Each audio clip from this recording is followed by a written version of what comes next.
Hello दोस्तों, स्वागत है आपका हमारे YouTube channel learning by IT24 पर। आज हम आपके लिए लाए हैं कक्षा 10वीं का संस्कृत विषय का पेपर, मॉडल पेपर, जो कि 2026 के एग्ज़ाम के लिए बहुत ही इम्पोर्टेंट होने वाला है।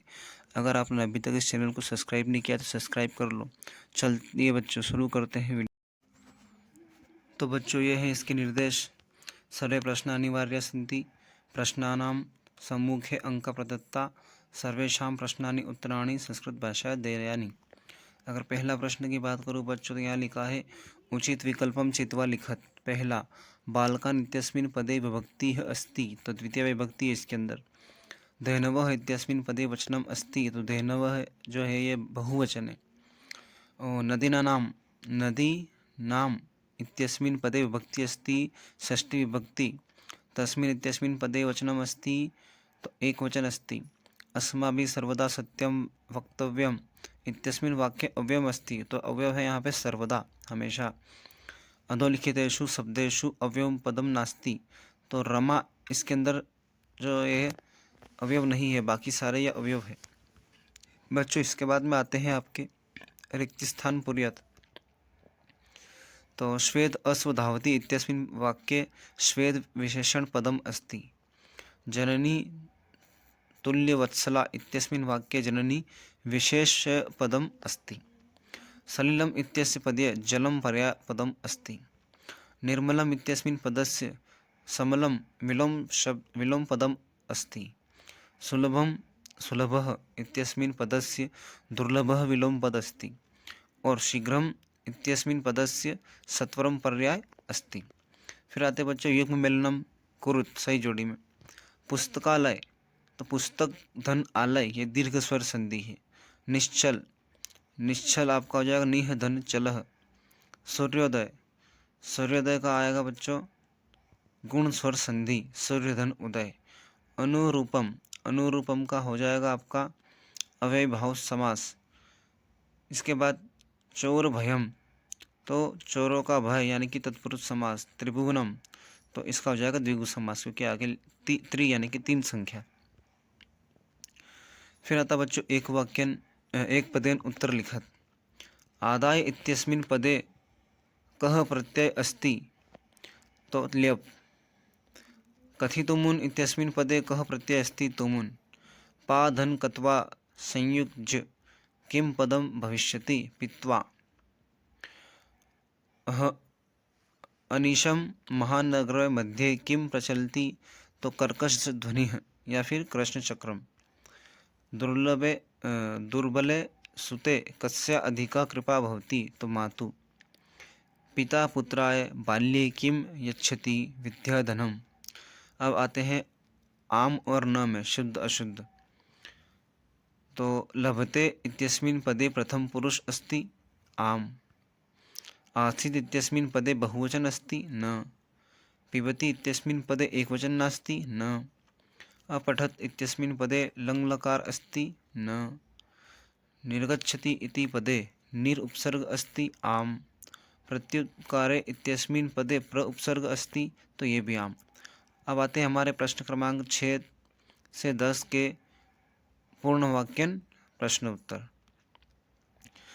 लव कुशवयो वंशस्य कर्ता कः, तो कुशः। बुद्धिमती केन उपेता पितुर्गृहं प्रति चलिता, तो केन के स्थान पर आ जाएगा पुत्रद्वयो पेता। सुरभिः इंद्रस्य प्रश्नस्य किमुत्तरं ददाति, सा ब्रवीति यत् अहं पुत्रस्य दैन्यं दृष्ट्वा रोदिमि, ददाति। अस्माभिः कीदृशः वृक्षः सेवितव्यः, तो अस्माभिः फलच्छाया समन्वित वृक्षः सेवितव्यः। फिर 8वां, मयूरः कथं नृत्यमुद्राया स्थित भवति, तो मयूरः पिच्छान् उद्घाट्य नृत्यमुद्रायां स्थित भवति। अन्ते प्रकृतिमाता प्रविश्य सर्वप्रथम किं वदति, तो अन्ते प्रकृतिमाता प्रविश्य सर्वप्रथम भो प्राणिन यूयं सर्वे एव मे सन्तति कथं मिथः कलहं कुर्वन्ति वदति। भूकंपस्य केंद्रबिंदु कः जनपद आसीत्? तो कच्छ जनपदः। समस्त राष्ट्रं कीदृश उल्लासे मग्नम् आसीत्? तो समस्त राष्ट्रे गणतंत्र दिवसे पर्वाणि नृत्य गीत वादित्राणम् उल्लासे मग्नम् आसीत्। मीनः कदा दीनां गति प्राप्नोति? तो मीनः अगाधे जले दीनां गति प्राप्नोति। कानि पूरयित्वा जलद रिक्त भवति? तो जलम पूरयित्वा जलद रिक्त भवति। अब आता है रेखांकित प्रश्नों के, रेखांकित शब्दों के प्रश्न निर्माण करो। तो यहाँ पे रेखांकित धेनुनाम, तो यहाँ पे आ जाएगा कासाम। फिर दूसरे में है वने, तो आ जाएगा कुत्र। और तीसरे में है प्रकृत है, तो यहाँ आ जाएगा कस्य। इसके बाद में ये जो वाक्य है कम कह कम कति प्रथयति कथयति, तो यहाँ पे देखोगे जो पहला वाला है वो श्रगालः व्याघ्रम और विदूषक कुशलम और रामः लवम। ठीक। फिर प्रश्न पत्रे स्वागतानां श्लोक विहाय स्वपाठ्यपुस्तक सुभाषितम एकम लिखत। तो एक सुभाषित श्लोक लिखना है यहाँ पे आपको अपनी पाठ्यपुस्तक का। फिर अधोलिखितेषु अशुद्धकारक वाक्यानां शुद्ध करणीया को अपि दो। तो जैसे कि वृक्षेण पत्राणि पतन्ति, ये गलत है, अशुद्ध है। तो शुद्ध क्या होगा? वृक्षात पत्राणि पतन्ति। फिर दूसरा गुरुम नमः, तो गुरुम नमः कभी भी नहीं बोला हमने आज तक, गुरुवेह नमः बोलते हैं। फिर तीसरा विद्यालयं परितः वृक्षाः सन्ति, विद्यालयं परितः वृक्षाः सन्ति। इसके बाद में रिक्तस्थान पूरयत् कोऽपि चत्वार, तो काकः कृष्णः भवति।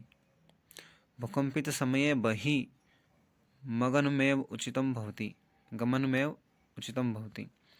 पर्यावरणस्य रक्षणस्य अत्यंत प्रकृते आराधना। पीकः परभृत अपि कथ्यते। सततं समयस्य सदुपयोगः करणीयः। मयूरः पक्षी इति नाम्ना अपि ज्ञायते। फिर आएगा घटनाक्रम अनुसार वाक्य को बनाना है। तो पहले नंबर पे दूसरा वाला आएगा, दूसरे नंबर पे चौथा वाला, तीसरे नंबर पे पहला वाला और चौथे नंबर पे तीसरा वाला। इसके बाद में वाच्य परिवर्तन। तो छात्रः ग्रंथः पठसि, इसको कर्मवाच्य में बदलना है। तो छात्रेण ग्रंथः पठ्यते। फिर दूसरा त्वया सत्यम कथितम, इसको कृतवाच्य में बदलना है। तो त्वं सत्यम कथितवान। तीसरा काकः पीकस्य संतति पाल्यति, तो ये कर्मवाच्य में। तो काकेन पीकस्य संतति पाल्यते। फिर आएगा गद्यांश। तो ये गद्यांश आप पढ़ो और इसी में मैंने उत्तर अंडरलाइन कर दिए। बहुत इजी है बच्चों, ये कैसे करना है देखो यहाँ पे। इसके अथवा में भी गद्यांश है, उसमें भी सेम वही है ना। इसी में से ढूंढ के उत्तर हमको लिखना रहता है। फिर पद्यांश, पद्यांश में क्या श्लोक रहेगा, उसी श्लोक में से हमको उत्तर ढूंढना है। ये भी मैंने कर दिया है देखो। उसके अथवा में जो है उसमें भी मैंने ये कर दिया। फिर आपका आता है प्रश्न क्रमांक 20 यानी कि नाट्यांश। नाट्यांश में क्या, नाटक को पढ़ के हमको नीचे जो प्रश्न पूछे जाते हैं उनका उत्तर नाटक में से ही ढूंढना पड़ता है। तो ये मैंने यहाँ से ही ढूंढ के उत्तर लिख दिए। फिर इसके अथवा में भी एक और नाटक है, इसके भी उत्तर यहाँ पे लिख दिए। अब आता अपठित गद्यांश। प्रश्न 21। तो हरियाणा राज्ये यमुनानगर मंडले एक संस्कृत परिवार अस्ति। तो ये एक अपठित गद्यांश है, इसको भी पढ़ोगे तो यहाँ के जितने भी प्रश्न हैं उनके उत्तर आपको इसी में मिल जाएंगे। जैसे कि मैंने यहाँ पे अंडरलाइन कर दिया है और यहाँ पे कुछ आंसर भी लिख दिए हैं। इसके बाद में स्वप्राचार्यस्य कृते त्रयदिवसानां अवकाशार्थम एकम प्रार्थना पत्रम लिखत। तो ये अवकाश का प्रार्थना पत्र लिखना है यहाँ पे आपको 3 दिवस के लिए। इसके बाद में स्वभगिन्या विवाहे आमंत्रितम स्वमित्रम प्रति पत्रम लिखत, या फिर अपने एक मित्र को अपनी बहन की शादी के लिए आमंत्रित करना है तो पत्र लिखो। फिर निबंध किसी एक विषय पर आपको निबंध लिखना है, या तो पर्यावरण या फिर कवि कालिदास, अस्माकं देश या दूरदर्शनम। तो महाकवि कालिदास का अगर याद करोगे तो बेस्ट है, क्योंकि वो सभी एग्ज़ाम में आता है और हर बार आता है। तब चलो चलो बच्चों, मिलते हैं अगले वीडियो में, तब तक के लिए बाय।